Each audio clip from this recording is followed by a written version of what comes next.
கூட்டணிக்கு வாக்களிங்கள் என்று வாக்குகளை கேட்டு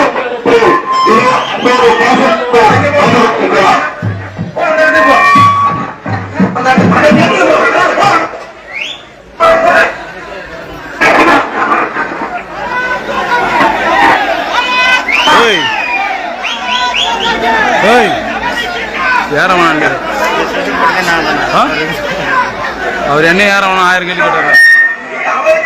மரியாதைக்குரிய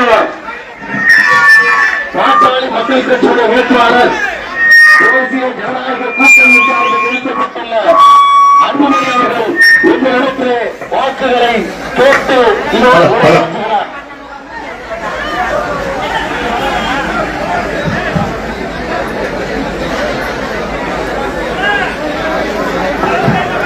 அன்பார்ந்த திருவண்ணாமத்தூர் வாழ் கிராம பெரியவர்களே, தாய்மார்களே, தேசிய ஜனநாயக கூட்டணியுடைய வேட்பாளராக 3 முறை பாரத பிரதமராக பொறுப்பேற்றிருக்கின்ற திரு நரேந்திர மோடி அவர்களை ஆசி பெற்றவும்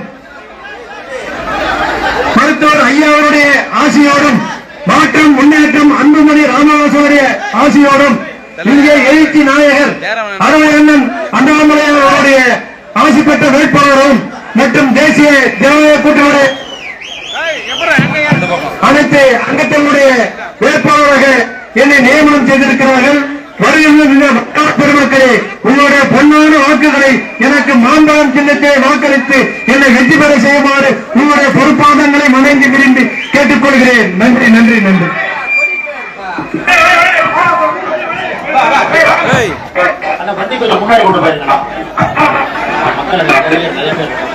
மறுபடி பாப்பா மறுபடி பாப்பா ஏப்பா அந்த வண்டி முன்னாடி தர்மா தர்மா வண்டி முன்னாடி எப்பா அந்த வண்டி எடுப்பா டேய்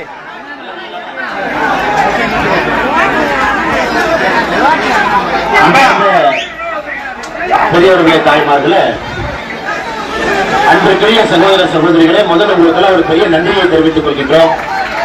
சுட்டரிக்கின்ற வெயிலை பொருட்படுத்தாம நம்முடைய பெரியவர்கள் எல்லாம் இடையே தேர்தல் பிரச்சாரத்திற்கு நீங்கள் எல்லாம் வந்து உங்களுடைய அன்பையெல்லாம் எங்களுக்கு கொடுத்திருக்கிறீங்க. இந்த முறை நடக்க போகின்ற தேர்தலில் உங்களுடைய மக்களுடைய மைந்தனாக இந்த பகுதியிலே நன்கு அறிமுகமாக இருக்கக்கூடிய ஒரு விவசாய வீட்டினுடைய பிள்ளை, அவருடைய மனைவி கூட அரசு பள்ளியில ஆசிரியரா இருக்கிறார். குழந்தைங்களுக்கு எல்லாம் பாடம் சொல்லிக் கொடுக்கிறார். ஐயாவுடைய மனைவி ஒரு விவசாயி இருந்த ஒரு இனிமையான மனிதராக 2016 இதே பகுதியில பாட்டாளி மக்கள் கட்சி சார்பாக மாம்பழம் சின்னத்தில் போட்டியிட்டு அன்னைக்கே நீங்க 42,000 வாக்குகளை அள்ளி அன்பாக அண்ணன் அன்புமணி அவர்களுக்கு அன்னைக்கே கொடுத்து இன்னைக்கு 8 ஆண்டுகள் கழித்து மறுபடியும் களத்துல வெற்றி வேட்பாளராக உங்களுடைய வீட்டு பிள்ளையாக அண்ணன் சி அன்புமணி அவர்கள் நம் முன்னால் நின்று கொண்டிருக்கின்றார். இந்த பகுதியை சார்ந்தவர். இந்த பகுதியினுடைய முன்னேற்றமே என்னுடைய கொள்கை. உங்களுக்கு தெரியும், விழுப்புரம் மாவட்டத்தை பொறுத்தவரை தமிழகத்தில் ஒரு பின்தங்கிய மாவட்டமாக திராவிட முன்னேற்ற கழகம் மாற்றி வச்சிருக்கிறாங்க. வேலை வாய்ப்பு இல்லை. இந்த பகுதியில் தண்ணி பிரச்சனை அதிகமா, இளைஞர்கள் படிக்கிறது கூட வசதி குறைவாக இருக்கக்கூடிய ஒரு பகுதி. மனித வளர்ச்சி குறியீடு பார்த்தீங்கன்னா விழுப்புரத்தை பொறுத்தவரை தமிழகத்திலே மிக மிக குறைவாக கடைசி 5 மாவட்டத்தில் ஒரு மாவட்டமா இருக்குதுங்கம்மா. அரியலூர் கடைசியா இருக்குது, பெரம்பலூர் அதைவிட கடைசியா இருக்குது, தேனி, அதன் பிறகு விழுப்புரம், கடைசியிலிருந்து 4வது இடத்துல நம்முடைய விழுப்புரம் மாவட்டம் இருக்கு. மனித வளர்ச்சி குறியீடு. இதெல்லாம் 70 ஆண்டு காலமாக திராவிட முன்னேற்ற கழக அரசினுடைய சாதனை. 1967 ஆட்சிக்கு வந்தாங்க. 5 முறை முழுமையாக ஆட்சியில் இருந்து 6வது முறை ஆட்சியில் இருக்கிறாங்க. அப்படி இருந்தும் கூட விழுப்புரம் மாவட்டத்தை பொறுத்தவரை மனித வளர்ச்சி குறியீடு கடைசியிலிருந்து 4வது இடத்துல விழுப்புரம் இருக்கு. அது விக்கிரவாண்டியை பற்றி சொல்லவே வேண்டாங்கம்மா. இன்னைக்கு பாத்தீங்கன்னா அமைச்சர்கள் நிக்கிறாங்க, தெரு தெருவா நிக்கிறாங்க. 13 அமைச்சர்கள் விக்கிரவாண்டியை சுத்தி சுத்தி வர்றாங்க. இவங்க எல்லாம் ஒழுங்கா வேலை பார்த்திருந்தா இன்னைக்கு விக்கிரவாண்டி மக்கள் நீங்க ஓட்டு போட்டிருப்பீங்க, யாரு பிரச்சாரத்துக்கே வர வேண்டாம் நீங்க சொல்லியிருப்பீங்க. வேலை பார்க்காத திராவிட முன்னேற்ற கழகத்தினுடைய அரசு இன்னைக்கு இடைத்தேர்தல் என்று அறிவித்த பிறகு அமைச்சர்களை களத்தில் இறங்கி வீதி வீதிக்கு போய் எல்லாரும் அம்மா தாயே உங்களுடைய பாதத்தை தொட்டு கும்பிடுறோம், ஓட்டு போடுங்கன்னு கேட்டுட்டு இருக்கிறோம். 70 ஆண்டு காலமாக நீங்கள் ஓட்டு போட்டு பார்த்துட்டு, ஏன் 2021 கூட திமுகவுக்கு தான் ஓட்டு போட்டேன். 2021 கூட அந்த மைக் கொடுங்க.